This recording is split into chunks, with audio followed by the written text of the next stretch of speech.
What is going on, everybody? Today, we're going to be going over how you can do friendship evolutions in Pokemon Scarlet and Violet. So, let's get into it. So, friendship evolutions are going to be a little bit different within this game, and it's pretty much how you get your Eevees, your Umbreon, Espeon, Sylveon, your Riolu will evolve to Lucario, and stuff like that. So, if you do get a shiny from breeding, you're going to be able to know exactly how you're able to evolve them, because they are going to be requiring high friendship to go ahead and get that evolution.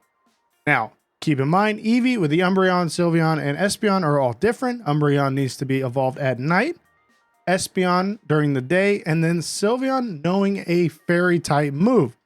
So my Eevee here right now does have a fairy type move. It has baby doll eyes. So you can see it does have baby doll eyes.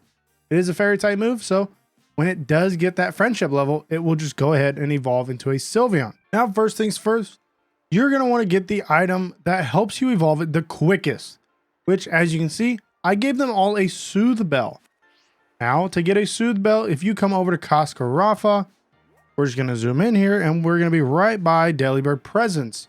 You're going to be able to go in here and go ahead and get a Soothe Bell. Now, if you go in here and you go to General Goods, you're going to have all your stones for your other evolutions except the ice. That will be found up by the ice gem just lying around. But you're going to come down here and grab a Soothe Bell. So this is an item that comforting chime of this bell calms the holder, making it more friendly. So helping you raise that friendship level even quicker than you normally would.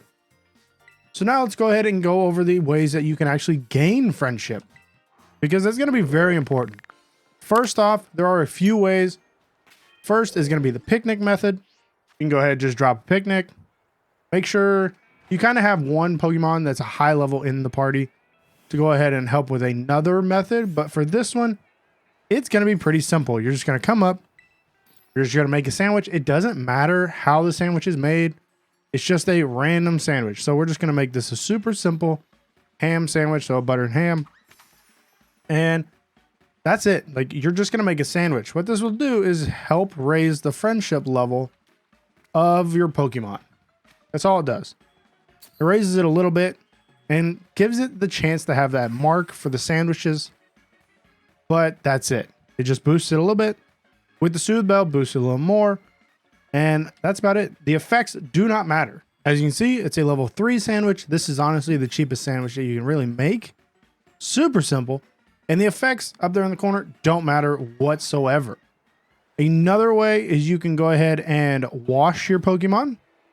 So we can go up, talk to them, play with them, and then we can wash them. We're going to go ahead and wash the Snom. So go ahead, wash it.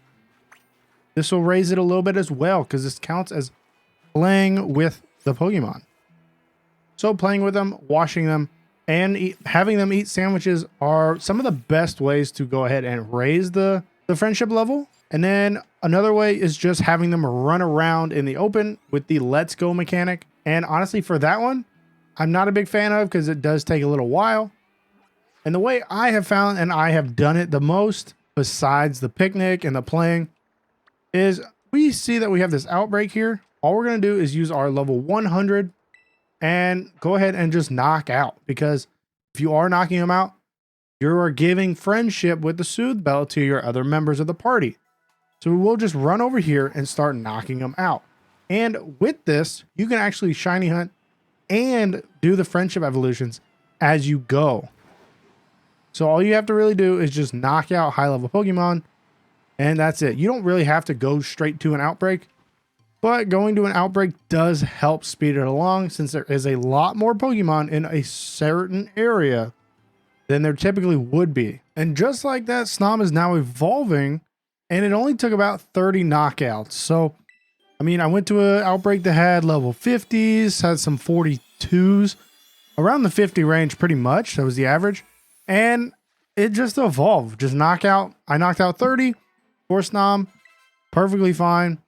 Keep in mind, whenever you do end up having to knock them out, you are going to actually have to be leveling them up.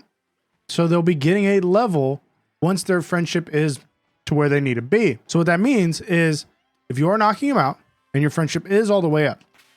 So like my Eevee's 44, it could be at the friendship it needs to be. you won't know until it actually gains a level. So you can just keep knocking stuff out to keep gaining the level. So Snom only took about 30 knockouts. And then there we go. Riolu is now evolving. So there is actually a difference. As you saw, Frostmoth evolved a lot sooner than Riolu. And what that means is there's actually a set level. So if you hatch one, you typically start at 0 to 1 of your friendship level. If you catch them in the wild, depending on the ball you use, if you have a friend ball, you'll go ahead and boost that level already, or they'll have a higher friendship level overall. But if you do hatch them, they do tend to start a lot lower than what you typically would. So we went from about 30 knockouts for Frostmoth to about 40 knockouts for Riolu to go ahead and evolve. And he was a higher level. So I did have him all the way up to like an 84. I just sped him up with XL candies to go ahead and level him up. So the level actually doesn't matter. If you have a brand new Riolu from a level 1 hatch, you're going to be about level 35 with a Soothe Bell to go ahead and get him to evolve. Now, those are all the ways to go ahead and evolve friendship levels. Makes it super easy. The only thing to keep in mind is your EVs. So your Umbreon would be at night, Espeon would be during the day, and then Sylveon would be with a fairy move to go ahead and give you that Sylveon. So those are the only circumstances for EVs to go ahead and get them to evolve into their specific ways. You can actually catch them all out in the wild. So you don't have to do your friendship levels, but if you do go ahead and hatch a shiny, you're going to want to know how to do this, because that's exactly how you're going to do your evolutions, especially for a Chansey to Blissey as well. But if this did help you out, go ahead, smash that like button, really helps me out, and I'll catch you guys in the next tips and tricks video.